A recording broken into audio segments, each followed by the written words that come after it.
আমার নিকটে মুহাম্মদ সাল্লাল্লাহু আলাইহি ওয়াসাল্লাম অনেক অনেক বেশি সম্মানী। তাই আমি বলতে চাচ্ছিলাম, তোমাকে লক্ষ্য করে বলি, তুমি ইসলাম বিদ্বেষী। তোমাকে বলতে চাই, তুমি আমার বাবাকে নিয়ে কথা বলো, তুমি আমার বাবার সাথে খারাপ আচরণ করো, তুমি আমার বাবাকে গালি দাও, আমি তোমার সাথে সদাচরণ করব। তুমি আমার মায়ের সাথে খারাপ আচরণ করো, আমি তোমার প্রতি নরম হব, নম্রতার বহিঃপ্রকাশ তোমাকে দেখাবো। তুমি আমার ফ্যামিলি নিয়ে কথা বলো, তুমি আমার ফ্যামিলিকে গালি দাও, আমি তোমার সাথে সদাচরণের চেষ্টা করব। কিন্তু মনে রাখার চেষ্টা করতে হবে, তুমি যদি আমার নাবির নামে কোনো কথা বলো, তোমার দেহ থেকে কাল্লা আলাদা করে দিতে আমার চুল পরিমাণ কোনো অনুশোচনা হবে না। এই কথা মনে রাখার চেষ্টা করতে হবে। আমি আবারও বলতে চাই, আমার বাপ আমার নিকটে যেমন সম্মানী, আমার বাপকে নিয়ে কথা বললেও আমি তোমার সাথে সদাচরণের চেষ্টা করব। আমার ফ্যামিলি নিয়ে কথা বললে আমি তোমার সাথে সদাচরণের চেষ্টা করব। কিন্তু আমার নাবিকে নিয়ে যদি কেউ কথা বলে, তার দেহ থেকে কাল্লা আলাদা করে দিতে এক সেকেন্ড অনুশোচনা আমাদের ভিতরে আসবে না। তাই বলতে চাচ্ছিলাম ইসলাম বিদ্বেষী যারা, তাদেরকে লক্ষ্য করে বলতে চাই, সে যে কোনো লেভেলের মানুষ হোক, সে রাখাল রাহা হোক আর গালিব হোক, যে কোনো ব্যক্তি হোক, তাদেরকে লক্ষ্য করে বলতে চাই, ইসলামের ঐতিহ্য, ইসলামের অতীত তোমাকে লক্ষ্য করতে হবে। ইসলামের অতীতের ব্যাপারে তোমাকে ইতিহাস দেখতে হবে, মনে রাখতে হবে। একজন মুসলমান তার জীবনের চাইতে, একজন মুসলমান তার সম্পদের চাইতে, দুনিয়ার সব কিছুর চাইতে মুহাম্মদ সাল্লাল্লাহু আলাইহি ওয়াসাল্লামকে বেশি ভালোবাসে। তাই বলতে চাই, তার সম্মানের ক্ষেত্রে কোনো অবমাননা যদি হয়ে থাকে, তাহলে মুসলমান হিসেবে কোনো মুসলমান সেটা গ্রহণ করতে রাজি নয়।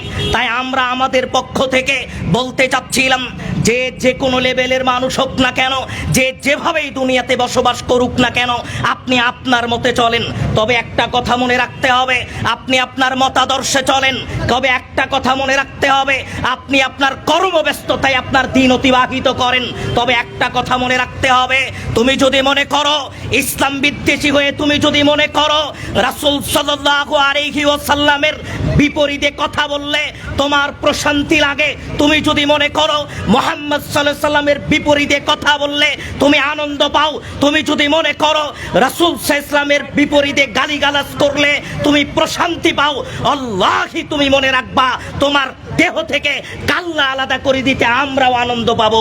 এই কথা মনে রাখার চেষ্টা করতে হবে।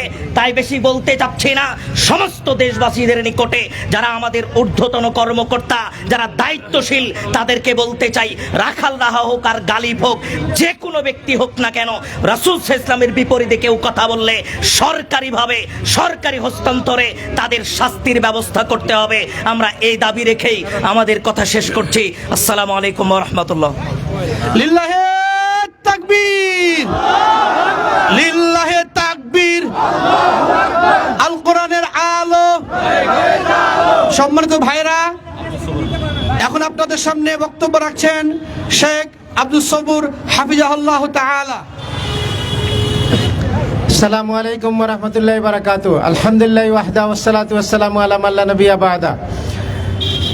সম্মানিত উপস্থিতি, আপনারা জানেন যে বাংলাদেশের কিছু কুলাঙ্গার আমাদের নবী, আমাদের প্রাণের চেয়ে প্রিয়, আমাদের পিতামাতার চেয়ে প্রিয়, আমাদের সব কিছুর চেয়ে প্রিয় সেই মুহাম্মদ রাসূলুল্লাহ সাল্লাল্লাহু আলাইহি সাল্লাম সম্পর্কে কটূক্তি করার প্রতিবাদে আজকের ইউনাইটেড উম্মাহর পক্ষ থেকে এই মানববন্ধন থেকে আমরা জানিয়ে দিতে চাই, আমাদের ঈমান নিয়ে আপনারা খেলা করবেন না, এদেশের ইসলাম নিয়ে, ইসলাম প্রিয় মানুষদেরকে নিয়ে খেলা করবেন না। ইসলাম প্রিয় মানুষরা যদি জেগে ওঠে তাহলে খবর আছে। আমরা জানিয়ে দিতে চাই প্রশাসনকে, আপনারা দ্রুত ব্যবস্থা গ্রহণ করুন। এ ধরনের কোনো কুলাঙ্গার যেন আমাদের ঈমান নিয়ে, ইসলাম নিয়ে কটাক্ষ করার কোনো সাহস না পায়, এবং যারা এটা করেছে, এদের সাথে যাদের জড়িত, তাদেরকে দ্রুত আইনের আওতায় এনে বিচারের মুখোমুখি করুন। আমাদেরকে উত্তক্ত করবেন না। এদেশের মুসলিম জনতা যদি রাস্তায় বেরিয়ে পড়ে তাহলে সেটাকে নিয়ন্ত্রণ করা যাবে না। তো আমরা সবাইকে জানিয়ে দিতে চাই, প্রশাসন সহ সবাইকে, যে আপনারা সতর্ক হন। পরবর্তীতে আপনারা বলতে পারবেন না যে বিশৃঙ্খলা সৃষ্টি হচ্ছে। আমরা বিশৃঙ্খলা করতে চাই না, আমরা শান্তিপ্রিয় মানুষ, আমরা শান্তিতে বসবাস করতে চাই, আমাদের ঈমান নিয়ে, আমাদের ইসলাম নিয়ে।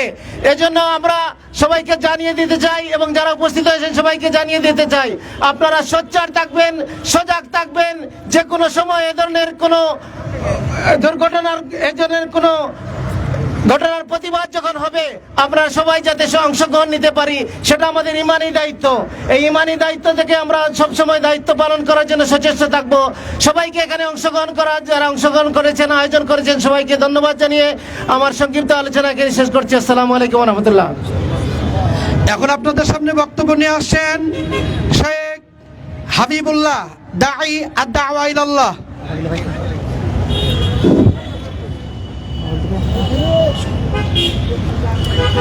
আসসালামু আলাইকুম ওয়া রাহমাতুল্লাহ। হামিদা ওয়া নুসাল্লি আম্মা বা'দ। সম্মানিত উপস্থিতি, আপনারা অবগত আছেন বর্তমান সম্প্রতি বাংলাদেশের দু একজন কুলাঙ্গার, যারা আমার নবী, প্রাণের নবী, যিনি আমাদের নিজেদের জীবনের চাইতে, আমাদের জানের চাইতে আমাদের কাছে সবচাইতে বেশি সম্মানী এবং সবচাইতে দামি, যেই নবী সাল্লাল্লাহু আলাইহি ওয়াসাল্লামকে নিজের জানের চাইতে, যেই নবী মুহাম্মদ রাসূলুল্লাহকে নিজের বাবার চাইতে, যেই নবী মুহাম্মদ রাসূলুল্লাহকে নিজের মায়ের চাইতে, এমনকি সারা পৃথিবীর মানুষের চাইতে, এমনকি নিজের জানের চাইতেও বেশি ভালো না বাসলে আমরা পরিপূর্ণ ঈমানদার হতে পারি না। সেই প্রাণের নবীকে বাংলাদেশের তথাকথিত কিছু নাস্তিক কুলাঙ্গার, ইসলাম বিদ্বেষী, আল্লাহ রসুল বিদ্বেষী, দ্বীন বিদ্বেষী, তারা আল্লাহর নবীকে নিয়ে বাজে মন্তব্য করে, আল্লাহর নবীর শানে চ শব্দ উচ্চারণ করে নিকৃষ্টভাবে গালিগালাজ করেছে। এই সমস্ত কুলাঙ্গারদের বাংলার জমিনে একটা সেকেন্ডের জন্য বাঁচার কোনো সুযোগ ইসলাম দেয়নি। অতএব আমরা দ্ব্যর্থহীনভাবে বলতে চাই, আমরা একই কথা বলতে চাই, বাংলাদেশে অগণিত অসংখ্য ইসলামী দল আছে, অনেক মত আছে, অনেক পথ আছে, অনেক মাযহাব আছে। প্রত্যেকটি দল, প্রত্যেকটি মাযহাবের কিছু না কিছু মতভেদ, ইখতিলাফ রয়েছে। কিন্তু আমাদের নবীকে যদি কোনো নাস্তিক কুলাঙ্গার, কোনো বেঈমান গালি দেয়, তার দেহ থেকে কল্লাকে বিচ্ছিন্ন করতে হবে। এই বিষয়ে ইসলামী কোনো দল, কোনো মাযহাবের কোনো ইখতিলাফ নাই। অতএব আমরা দলমত নির্বিশেষে উদাত্ত আহ্বান জানাই, দ্ব্যর্থহীন ভাবে বলতে চাই, যারাই বাংলার জমিনে আমার নবীকে নিয়ে ব্যঙ্গ বিদ্রুপ করবে, ইসলামকে নিয়ে কটূক্তি করবে, আল্লাহকে নিয়ে কটূক্তি করবে, বাংলার জমিনে তাদের এক সেকেন্ড আল্লাহর জমিনে তাদের অবস্থান করতে দেওয়া হবে না। এবং আমরা আরো বলতে চাই, অতি সত্বর এই আপনার সোহেল হাসান গালিব এবং রাখাল রাহাকে যদি দলমত নির্বিশেষে এবং যদি তাদের রাষ্ট্রীয়ভাবে হত্যার আইন বাস্তবায়ন করা না হয় এবং তাদেরকে এমনভাবে শাস্তি দিতে হবে যাতে শুধু বাংলাদেশ নয়, সারা পৃথিবীতে কোনো ব্যক্তি যদি আল্লাহর নবীকে নিয়ে ব্যঙ্গ করতে চাই, তাহলে যেন তার এই হত্যার, এই শাস্তির দৃষ্টান্ত চোখের সামনে উঠে সে 50 বার চিন্তা ভাবনা করে। অতএব এই অতি শীঘ্রই আমরা দ্ব্যর্থহীন ভাবে বলতে চাই, জনতার মঞ্চে উঠায়ে প্রকাশ্যে এদেরকে ফাঁসি দিয়ে হত্যা করতে হবে। আসসালামু আলাইকুম ওয়া রাহমাতুল্লাহ। লিল্লাহে তাকবীর, লিল্লাহে তাকবীর, আল্লাহু আকবার। বিশ্ব নবীর অপমান সইবে না রে মুসলমান, বিশ্ব নবীর অপমান, লিল্লাহে তাকবীর, আল্লাহু আকবার। সম্মানিত উপস্থিতি, এখন আপনাদের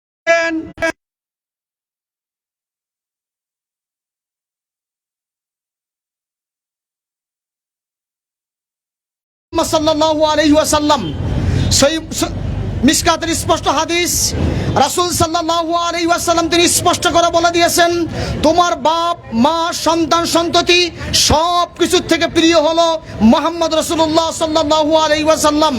আমরা স্পষ্ট করে বলে দিতে চাই, আমাদের নেতা, বিশ্বজাহানের নেতা রাসূল সাল্লাল্লাহু আলাইহি ওয়াসাল্লাম, ইতিপূর্বে আমরা দেখেছি বিভিন্ন নেতা বিভিন্ন জায়গার বিভিন্ন ব্যক্তিদেরকে নিয়ে কথা বললে তাদের হৃদয়ে রক্তপাত হয়েছে, তাদের হৃদয়ে কষ্ট হয়েছে। আমার নেতাকে নিয়ে গালি দিয়েছে, বারবার কোনো প্রকারে প্রতিবাদ করা হয়নি, বরং যারা গালি দিয়েছে তাদের বাড়িতে মোবারকবাদ জানানো হয়েছে। আমরা মুসলিম জনতা স্পষ্ট করে জানিয়ে দিতে চাই, বাংলার জমিন থেকে বলে দিতে চাই, মুসলিমদের নেতা রাসূল সাল্লাল্লাহু আলাইহি ওয়াসাল্লামকে না কটূক্তি করলে হাজার মুসলিম মাঠে নামবে এবং বাংলার জমিনের মানুষ প্রতিবাদ করে রাজপথে, ঢাকার রাজপথে ফাঁসির আইন বাস্তবায়ন করতে হবে। ফ্রান্সে দেখেছে রাসূলকে নিয়ে কটূক্তি করা হয়েছে, বাংলার জমিনে কটূক্তি করা হচ্ছে, গোটা বিশ্ব কটূক্তি করা হচ্ছে। বাংলার মুসলিমের হৃদয়ের স্পন্দন রাসূলকে নিয়ে কটূক্তি করাই ইসলাম বলে দিয়েছে, তাকে প্রকাশ্য হত্যা করতে হবে। অতএব মুসলিমদেরকে কোনোভাবে খেপিয়ে দেওয়ার সুযোগ নেই। শান্তির ধর্ম ইসলাম, ইসলাম শান্তি পছন্দ করে, শান্তিতে বাঁচতে চাই, শান্তিতে চলতে চাই। কিন্তু কেউ যদি আমার নেতার বিরুদ্ধে কথা বলে তাকে দাঁত ভাঙা জবাব দিয়ে দেওয়া হবে। মুসলিমদেরকে নিয়ে আপনারা সিনেমিনি খেলবেন, মজা নেবেন, আমার নবীকে নিয়ে কটূক্তি করবেন, গালিগালাজ করবেন, লিখে রাখেন মুসলিমদের হৃদয়ে রক্ত থাকতে এই কটূক্তি গালিগালাজকে কখনো কোনোদিন কোনোভাবেই আপনাকে রক্ষা করবে না, বরং স্পষ্টভাবে প্রতিবাদ করে আমার নবীকে নিয়ে গালিগালাজ করলে আশঙ্কা করি মুসলিম তাকে যেখানে পাবে সেখানে তাকে ব্যবস্থা নিতে পারে। অতএব যেন এই ব্যবস্থা আমরা নিজে হাতে তুলে না নেই। বাংলার জমিনে মুসলিম দাবি করে বাংলার প্রশাসনিক পর্যায় থেকে শুরু করে প্রত্যেকটি সেক্টরে অনতিবিলম্বে আইন পাস করা হোক, যারা এই গালিগালাজ করবে তাদেরকে ফাঁসির কাস্টে চড়াতে হবে। এই আইন যদি পাস হয় তাহলে দ্বিতীয়বার কেউ আর সাহস পাবে না। আর এই আইন যদি বাস্তবায়ন না করা হয়, বুঝবো সরকার প্রধানদের মধ্যে লুকিয়ে আছে ভেজা বেড়াল, তাদের মধ্যে নাস্তিকদের সমর্থনকারী লোক রয়েছে। অতএব সমর্থন নয়, আইন পাস করা হোক, যারাই গালিগালাজ করবে তাদেরকে হত্যা করতে হবে। আসসালামু আলাইকুম ওয়া রাহমাতুল্লাহ। সম্মানিত দেশবাসী, যারা আপনারা মনে করছেন, যারা এখনো নাস্তিকতা লিখে যাচ্ছেন, আমার নবীর বিরুদ্ধে গালিগালাজ করতেছেন, মনে রাখেন বিগত সরকার আপনাদেরকে শেল্টার দিয়েছিল, শেল্টার দেওয়ার পরও আপনাদেরকে রাস্তাঘাটে খুন খারাপ অবস্থায় দেখা গিয়েছিল। এখনো বলতে চাই, যেই সরকার আসুক, যেই দেশ আসুক, তুমি নবীর বিরুদ্ধে কাজ করবা, কথা বলবা, তোমাকে মুসলমান, একটি মুসলমান বেঁচে থাকতেও কেউ তোমাকে বাঁচিয়ে রাখবে না ইনশাআল্লাহ। সম্মানিত দেশবাসী, এখন আপনাদের সামনে কথা বলবেন শেখ আব্দুল্লাহ বিন এরশাদ। শেখ আব্দুল্লাহ বিন এরশাদ। আসসালামু আলাইকুম ওয়া রাহমাতুল্লাহি ওয়া বারাকাতুহু। আলহামদুলিল্লাহ, আমরা আজকে এখানে উপস্থিত হয়েছি আমাদের প্রিয় নবী মহানবী মুহাম্মদ সাল্লাল্লাহু আলাইহি ওয়াসাল্লাম, যিনি শ্রদ্ধাভাজন, সর্বজন শ্রদ্ধেয়, সর্বশ্রেষ্ঠ ব্যক্তি। তাকে নিয়ে বিভিন্ন সময় আমরা বিভিন্ন কথা বলতে বিভিন্ন জনকে দেখি, কোনো প্রকার তারা কথা বলতে বিভিন্নভাবে ব্যঙ্গ করতে, তারা কোনো প্রকার ভয় ভীতি আমরা তাদের মাঝে কখনো দেখি না। কিন্তু ইসলাম এখানে স্পষ্ট বলেছে, আমাদের শ্রদ্ধাভাজন, শ্রদ্ধেয়, সর্বশ্রেষ্ঠ ব্যক্তি মহানবী মুহাম্মদ সাল্লাল্লাহু আলাইহি সাল্লামকে নিয়ে যদি কোনো ব্যক্তি কটূক্তি করে তার একটাই শাস্তি, সেটা হলো মৃত্যুদণ্ড। তো সর্বোপরি আজকে আমি সংক্ষিপ্ত সময় এতটুকু কথা বলে যেতে চাই। আমরা ইতিপূর্বে বিভিন্ন সময় দেখেছি যে বাংলাদেশের বিভিন্ন দলীয় নেতাকে নিয়ে যদি কেউ কটূক্তি করে তাহলে তাকে নিয়ে বিভিন্ন আইন প্রয়োগ করা হয়। কিন্তু এমন একটা আইন বাংলাদেশে থাকা দরকার, যে আইন মহানবী মুহাম্মদ সাল্লাল্লাহু আলাইহি ওয়াসাল্লাম, প্রতিটা মুসলিমের হৃদয়ের স্পন্দন, তাকে নিয়ে যদি কেউ কটূক্তি করে তাহলে তাকে স্কোয়ারে ফাঁসির কাজটা ঝুলাতে হবে। যদি এরকম আইন বাস্তবায়ন করা না যায় তাহলে আমরা কেমন 90% মুসলমানের দেশে বাস করি? আর আমাদের যত দায়িত্বশীল আছেন, মনে রাখার চেষ্টা করতে হবে সব সময় আমাদের প্রিয় নবী মহানবী মুহাম্মদ সাল্লাল্লাহু আলাইহি ওয়াসাল্লামকে নিয়ে আমরা বিভিন্ন সময় কটূক্তি করতে বিভিন্ন জনকে দেখি, কোরআন মাজিদ নিয়ে অবমাননা করতে দেখি, হাদিস নিয়ে অবমাননা করতে দেখি। সর্বসাকুল্যে সার্বিক বিষয়ে কোনো ব্যক্তি কোনো প্রকার ইসলামিক কোনো বিষয় নিয়ে, মহানবী মুহাম্মদ সাল্লাল্লাহু আলাইহি ওয়াসাল্লাম সংশ্লিষ্ট কোনো বিষয় নিয়ে, ইসলামের চূড়ান্ত উৎস পবিত্র কোরআন ও সহিহ সুন্নাহ ভিত্তিক কোনো উৎস নিয়ে কেউ যেন কোনো প্রকার কোনো কটূক্তি করতে না পারে, এমন চূড়ান্ত আইন বাস্তবায়ন করা এখন সময়ের দাবি। সুতরাং আজকের আয়োজন থেকে আমি এতটুকু নসিহা বা আপনাদের মাঝে আহ্বান জানাতে চাই, যারা দায়িত্বশীল আছেন, আপনারা মুসলমান, আমরা ইসলামকে ভালোবাসি, মহানবী মুহাম্মদ সাল্লাল্লাহু আলাইহি সাল্লামকে হৃদয় থেকে ভালোবাসি। আমাদের হৃদয়ে যদি কেউ আঘাত করে তাহলে হৃদয়ে রক্তক্ষরণ হয়। এজন্য আজকে থেকে আমাদের সবসময় এই আইন প্রয়োগের ক্ষেত্রে যারা দায়িত্বশীল আছেন, যেমন আপনার নেতা যদি কোনো অপরাধ করে বা নেতাকে নিয়ে যদি কেউ কোনো প্রকার কটূক্তি করে, তাহলে আপনাদের শরীরে যেমন জ্বালা পোড়া হয়, আমাদের প্রিয় নবী মহানবী মুহাম্মদ সাল্লাল্লাহু আলাইহি সাল্লামকে নিয়ে যদি কেউ কটূক্তি করে তাহলে আমাদেরও শরীরে এরকম জ্বালা পোড়া হয়। এজন্য নতুন আইন প্রয়োগ করতে হবে এবং বাস্তবায়ন করতে হবে, এভাবে চূড়ান্ত আইন হতে হবে যে মুহাম্মদ সাল্লাল্লাহু আলাইহি সাল্লামকে নিয়ে কটূক্তি করার যদি কেউ দুঃসাহস দেখায় তার একটাই শাস্তি হবে, সেটা হলো মৃত্যুদণ্ড। জাযাকুমুল্লাহ খায়র। আল্লাহু আকবার, আল্লাহু আকবার। সইবে না রে মুসলমান, সইবে না রে মুসলমান। সম্মানিত উপস্থিতি, এখন আপনাদের সামনে বক্তব্য নিয়ে আসছেন শেখ মুসলিম উদ্দিন, দাঈ আদ-দাওয়া ইলাল্লাহ। আসসালামু আলাইকুম ওয়া রাহমাতুল্লাহি ওয়া বারাকাতুহু। আলহামদুলিল্লাহি ওয়াহদা ওয়াসসালাতু ওয়াসসালামু আলা মান লা নাবিয়্যা বা'দা। সম্মানিত উপস্থিতি, আমরা সকলেই অবগত আছি আমাদের নবী মুহাম্মদ সাল্লাল্লাহু আলাইহি সাল্লামকে নিয়ে কটূক্তির প্রতিবাদে আজকের আমাদের এই মানববন্ধন। আজকের এই মানববন্ধন থেকে আমরা স্পষ্টভাবে বলতে চাই, আমাদের নবীকে নিয়ে যারা কটূক্তি করবে তাদের ঠাঁই এই বাংলার জমিনে হবে না, ঠিক কিনা? অচিরেই সংবিধানে একটা আইন রচনা করতে হবে, আল্লাহ এবং তার রাসূলকে নিয়ে যারা কটূক্তি করবে তাদেরকে উন্মুক্ত মঞ্চে ফাঁসির কাস্টে ঝুলাতে হবে, ঠিক কিনা? আমার নবীকে আমি আমার প্রাণের থেকেও ভালোবাসি। তুমি আমাকে গালি দাও, আমার বাপকে গালি দাও, আরো কাউকে গালি দাও, কিছু বলবো না, কিন্তু আমার নবীকে নিয়ে যদি একটু বাজে মন্তব্য করা হয় তোমাকে বাংলার জমিনে বাঁচিয়ে রাখা হবে না। সুতরাং যারা আমাদের এই কথাগুলো শুনছেন সকল মানুষদেরকে বলতে চাই, যারা আমাদের নবীকে নিয়ে কটূক্তি করতে চান তাদেরকে হুঁশিয়ার করতে চাই, যারা আমার নবীকে নিয়ে কটূক্তি করতে চাই, আমার রবকে নিয়ে কটূক্তি করতে চাই, তাদেরকে হুঁশিয়ার করতে চাই। তাদের কেউ যদি এই রকম কাজ করে, আমাদের নবীকে নিয়ে আল্লাহকে নিয়ে কোনো কটূক্তি করে, তাহলে তাকে আমরা হত্যা করতে কোনো দ্বিধাবোধ করব না, সাবধান করে দিতে চাই। সুতরাং আমরা প্রশাসনকে জানাবো যে আপনারা অচিরেই যারা আমার নবীকে নিয়ে কটূক্তি করেছে এদেরকে গ্রেফতার করুন এবং তাদেরকে দৃষ্টান্তমূলক শাস্তি দিতে হবে। এই বলে আমি সংক্ষিপ্ত কথা শেষ করছি। আসসালামু আলাইকুম ওয়া রাহমাতুল্লাহ। আসসালামু আলাইকুম ওয়া রাহমাতুল্লাহ। আমি সরকারকে আবেদন করতে চাই, হে মহামান্য সরকার, আপনার নাম ইউনূস, আপনার নামে একজন নবী ছিল, কথা ঠিক কিনা বেঠিক বলেন? আপনার নামে একজন নবী ছিল, তার মানে আপনি একজন সাচ্চা মুসলমান। আর নবীর বংশধর নবীকে, আমাদের প্রিয় নবী মুহাম্মদ সাল্লাল্লাহু আলাইহি সাল্লামকে গালিগালাজ করা হয়। আপনার নাম ইউনূস, আপনি এ সময় ক্ষমতা থেকে যদি আপনি সংবিধানে একটা নিয়ম কানুন যদি পাস না করতে পারেন তাহলে আপনার এই নাম রেখে আপনার নামের কোনো সার্থকতা নাই, কথা ঠিক না বেঠিক বলেন?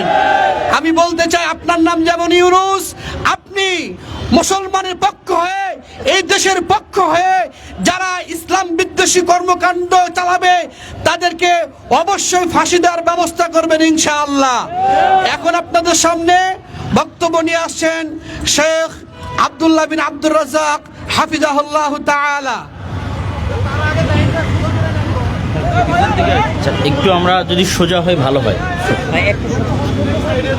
আসসালামু আলাইকুম ওয়া রাহমাতুল্লাহি ওয়া বারাকাতুহু।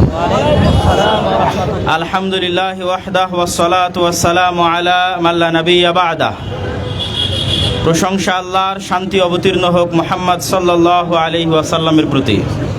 সম্মানিত উপস্থিতি, সম্মানিত দর্শক মণ্ডলী এবং রাষ্ট্রের বিভিন্ন পর্যায়ের দায়িত্বশীল বৃন্দ, সকলকে উদ্দেশ্য করে আমরা আজকে আমাদের ইউনাইটেড উম্মাহর পক্ষ থেকে আয়োজিত উক্ত মানববন্ধন থেকে একটি বিষয় স্পষ্ট করে বলতে চাই যে যারা আমাদের নবী মুহাম্মদ সাল্লাল্লাহু আলাইহি ওয়াসাল্লামের নামে কটূক্তি করে এই অজুহাতে যে তাদের বাক স্বাধীনতার দরকার আছে। যেমন রাখাল সাহা, সে তার ফেসবুক পোস্টে লিখেছে যে আল্লাহর নবীকে গালি দেওয়া আর আল্লাহ সুবহানাহু ওয়া তাআলাকে গালি দেওয়া এটি হচ্ছে তাদের বাক স্বাধীনতা। বলেন নাউজুবিল্লাহ। আমি অন্যরা যেভাবে আল্লাহর নবীর শানে কটূক্তিকারী ব্যক্তির যে হুকুম, সেই হুকুম তো অবশ্যই হুকুমের জায়গায় সঠিক, কিন্তু তার আগে আমি রাখাল সাহা এবং তাদের অনুসারীদের মনের চাওয়া পূরণ করতে চাই। ফরহাদ মাজহার এবং তাদের অনুসারীদের মনের চাওয়া পূরণ করতে চাই। কি সেটা? আপনাদের যখন এতই স্বাধীনতা দরকার যে আল্লাহর নবীর নামে আপনাদেরকে কটূক্তি করার এবং আল্লাহর নামে কটূক্তি করার স্বাধীনতা দিতে হবে, তাহলে আমি আপনাদেরকে স্বাধীনতা দিচ্ছি আমাদেরকে হত্যা করার। বাংলাদেশের 16 কোটি মুসলমান আল্লাহর নবীর সম্মানের জন্য নিহত হতে প্রস্তুত না প্রস্তুত নয়? বাংলাদেশের 3 থেকে 3.5 কোটি আহলে হাদিস আল্লাহর নবীর সম্মানের জন্য শহীদ হতে প্রস্তুত না প্রস্তুত নয়? তো আমি রাখাল সাহাদের বলতে চাই, আল্লাহর নবীর নামে কটূক্তি করার পূর্বে তোমাদের ট্যাঙ্ক, তোমাদের বোমা, তোমাদের গুলি দিয়ে আমাদের হত্যা করো। আমাদের হত্যা করার স্বাধীনতা তোমাদের দিয়ে দিলাম, যাও। বাংলাদেশের 16 কোটি মানুষকে হত্যা করার পর আল্লাহর নবীর নামে কটূক্তি করার সাহস দেখাতে হবে। আর বাংলাদেশে একজন মুসলমান বেঁচে থাকবে, একজন আহলে হাদিস সালাফি বেঁচে থাকবে, আর তোমরা কটূক্তি করবে, এটি হতে দেওয়া যাবে না। রাখাল সাহাকে আরো একটা স্বাধীনতা দেই। রাখাল সাহা এবং ফরহাদ মাজহার, যাদের এতই বাক স্বাধীনতার দরকার, তোমরা যদি বীর পুরুষ হও, কাপুরুষ যদি না হয়ে থাকো, মায়ের সন্তান যদি হয়ে থাকো, তো ভারতে বসবাসরত কয়েকশো কোটি হিন্দুদের যারা সম্মানিত দেব দেবী আছে, কালী আছে, দুর্গা আছে, ভগবান আছে, এতই যখন বীর পুরুষ, তো ভারতের হিন্দুদের দেব দেবীদের নিয়ে কটূক্তি করার বাক স্বাধীনতা তোমার মনে জাগে না? এই কাপুরুষ, এতই যখন বাক স্বাধীনতার দরকার, তো হিন্দুদের দেব দেবী নিয়ে কটূক্তি করার সাহস কেন দেখাস না? আজ মুসলমানেরা অসহায়, ইসলাম অসহায়, তাই তোমার বাক স্বাধীনতা শুধু আমার নবীর বিরুদ্ধে প্রয়োগ করা লাগে, আমার আল্লাহর বিরুদ্ধে প্রয়োগ করা লাগে। ঠিক তোমার এই বাক স্বাধীনতায় তুমি যদি সত্যিকার বাক স্বাধীনতার দাবিদার হও, তো চলো, বাদ দিলাম ভারতের হিন্দুদের দেবদেবীর কথা, বাদ দিলাম। তোমার কলমের স্বাধীনতা আমি আব্দুল্লাহ বিন আব্দুর রাজ্জাক দিচ্ছি, ফরহাদ মাজহারের কলমের স্বাধীনতা আর রাখাল সাহার কলমের স্বাধীনতা। সাহস থাকলে নরেন্দ্র মোদীর বিরুদ্ধে এরকম কটূক্তি করো দেখি। সাহস থাকলে ডক্টর ইউনূসের বিরুদ্ধে এরকম কটূক্তি করো দেখি। সাহস থাকলে শেখ মুজিবুর রহমান, জিয়াউর রহমানের বিরুদ্ধে এরকম কটূক্তি করো দেখি। কিন্তু তাদের বিরুদ্ধে কটূক্তি করার সময় তোমার স্বাধীনতা থাকে না। আর অসহায় মুসলমান, অসহায় ইসলাম আর অসহায় মুসলমানের নবীর বিরুদ্ধে কটূক্তি করার সময় তোমাদের স্বাধীনতা জেগে ওঠে। শোনো, মুসলমানদের অন্তরের অনুভূতি তোমাদেরকে আজকে জানিয়ে দিতে চাই। এই যে যাদের নাম উচ্চারণ করলাম, এই রকম দেশের এবং বিদেশের যারা বড় বড় শাসক আছে, যাদের বিরুদ্ধে কটূক্তি করতে তোমাদের বুক কাঁপবে, এরকম হাজারো লাখো কোটি শাসককে আমরা আল্লাহর নবীর সম্মানের বিনিময়ে আমাদের পায়ের জুতার সমানও মূল্য দিতে দ্বিধাবোধ করি না। এটি তোমাদেরকে স্পষ্ট করে জানিয়ে দিতে চাই, যেই সরকার আমার নবী মুহাম্মদ সাল্লাল্লাহু আলাইহি ওয়াসাল্লামের সম্মান রক্ষা করতে পারবে না, ওই সরকার আমরা মানি না। যেই উপদেষ্টা বাক স্বাধীনতার নামে আমার নবীর বিরুদ্ধে কলম ধরবে, ওই উপদেষ্টার উপদেষ্টাগিরি আমরা মানি না। তোমাদেরকে স্মরণ করিয়ে দিতে চাই, কাদের রক্তের উপর ক্ষমতায় বসেছ, কাদের রক্তের উপর এই দেশ স্বাধীন হয়েছে, ইতিহাস ভুলে গেছ। 1757 সাল নবাব সিরাজউদ্দৌলার সেই পলাশির আম্রকাননের ইতিহাস থেকে শুরু করে 1831 সালের বালাকোটের ইতিহাস থেকে শুরু করে 1857 সালের সিপাহী বিদ্রোহ থেকে শুরু করে 1947 সালের দুই দ্বিজাতি তত্ত্ব থিওরির উপর ভিত্তি করে মুসলমানদের আলাদা স্বাধীন রাষ্ট্র আন্দোলন থেকে শুরু করে 52 ভাষা আন্দোলন থেকে শুরু করে 71-এর স্বাধীনতা আন্দোলন থেকে শুরু করে 24-এর জুলাই আন্দোলন পর্যন্ত যত রক্ত ঝরেছে তার 90%-এর বেশি রক্ত এদেশের মুসলমানেরা দিয়েছে। মুসলমানদের রক্তের উপর যে দেশ তৈরি হয়েছে, মুসলমানদের রক্তের উপর যে দেশ স্বাধীন হয়েছে, মুসলমানদের রক্তের উপর যেই গদিতে তোমরা গেছো, ওই গদিতে বসে তোমরা মুসলমানদের নবীর নামে কটূক্তি করবে আর মুসলমানরা সেটি সহ্য করবে, এটি হবে না। অতএব সাবধান করে দিতে চাই, বরং আরো স্পষ্ট করে বলতে চাই যে জুলাই বিপ্লবের সময় লাশের সারি দেখা গেছে। যারা এই জুলাই বিপ্লবের হাজার হাজার মানুষকে হত্যা করেছে তাদেরও ক্ষমা হতে পারে, কিন্তু আল্লাহর নবীর নামে কটূক্তিকারীর কোনো ক্ষমা আছে? কেন ক্ষমা নাই তা কি জানেন? এই জন্য ক্ষমা নাই যা যিনি ক্ষমা করবে উনি তো দুনিয়াতে নাই। ক্ষমা করবে কে? মুহাম্মদ সাল্লাল্লাহু আলাইহি ওয়াসাল্লাম। তো তুমি কটূক্তি করেছো আল্লাহর নবীর নামে, আল্লাহর নবী দুনিয়াতে জীবিত আছে? তো ক্ষমার কোনো রাস্তা আছে? ক্ষমার কোনো রাস্তা নাই। অতএব তোমরা জুলাই বিপ্লবের সময় যেমন লাশের সারি দেখেছো, বাংলাদেশের 16 কোটি মানুষ আর 3 থেকে 3.5 কোটি আহলে হাদিস, তারা আল্লাহর নবীর সম্মানের জন্য, ইজ্জতের জন্য ওই রকম লাশ নিহত হয়ে যাবে, তবু আল্লাহর নবীর সম্মানকে রক্ষা করেই ছাড়বে ইনশাআল্লাহ। আজকে বক্তব্যের শেষের দিকে এসে গাজী ইলমুদ্দিন রাহিমাহুল্লাহর একটি সংক্ষিপ্ত ঘটনা বলে আমার বক্তব্য শেষ করব। গাজী ইলমুদ্দিন ভারত উপমহাদেশের একজন বৃহৎ সম্মানিত ব্যক্তি, যিনি রাজপাল যে রঙ্গিলা রাসূলের লেখক ছিল, সেই রঙ্গিলা রাসূলের লেখককে হত্যা করেছিল। তাকে হত্যা করার পর ব্রিটিশ সরকার গ্রেফতার করে তার ফাঁসির আদেশ বাস্তবায়ন করেছিল।